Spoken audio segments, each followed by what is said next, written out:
honor spring break trips are an incredible opportunity.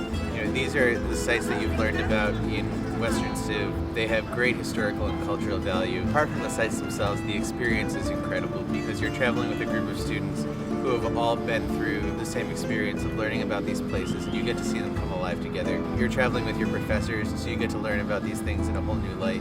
You get to see your professors in a whole new light and interact with them in a different way. So it's a great opportunity to get to know people and to see some really fantastic sites. I visited Crete, where Western civilization began. Like, that was the first week of Civ freshman year, and I went there and I saw it. So that's something I will never forget. Getting to attempt to use ancient Greek to look at inscriptions was difficult and fun. The experience and the novelty of it and how well organized it is, like going on the honors program, is by and by worth the cost that you're going to be paying, and I think a lot more. I've had a lot of different experiences that I really enjoyed at PC, but I have to say that going on these honor trips has been my favorite. Patmos is a really interesting island. Its main attraction is the monastery where St. John wrote the book of Revelation. So we had the opportunity to visit the cave where he actually received his revelation from God and where he composed what's the last book in the Bible. Walking down the street of like the market, where the market had been, and I was just thinking, wow, like I feel like I'm walking down a street and I can see what other people would have seen when they were here.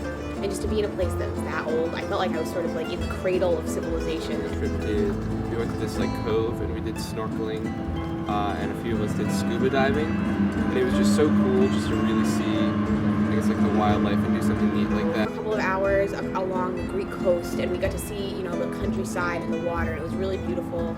We stopped for lunch at a little local fish restaurant and got to have really good Greek food and meet some local people. You have to take either a gondola ride up and down, or they have you can take donkey rides going up this zigzagging path, which looks terrifying because the donkey is basically wind sprint the whole time. We were able to wake up in a new place every morning, see some different scenery, and then we would have time on the boat in the afternoon to relax and spend time together. We had a lot of sort of extra amenities that we wouldn't normally have, 4-course meals every night for dinner. We have a personalized tour guide where literally his job throughout the entire week is to stick with us, give us hotel reservations, dinner reservations, surprise us with, random special treats. Officers and our tour guides also know what is cool about it. So when you're there, they can be telling you everything. Like if we're in an art museum, you're not just going to an art museum with some friends and you're like poking around.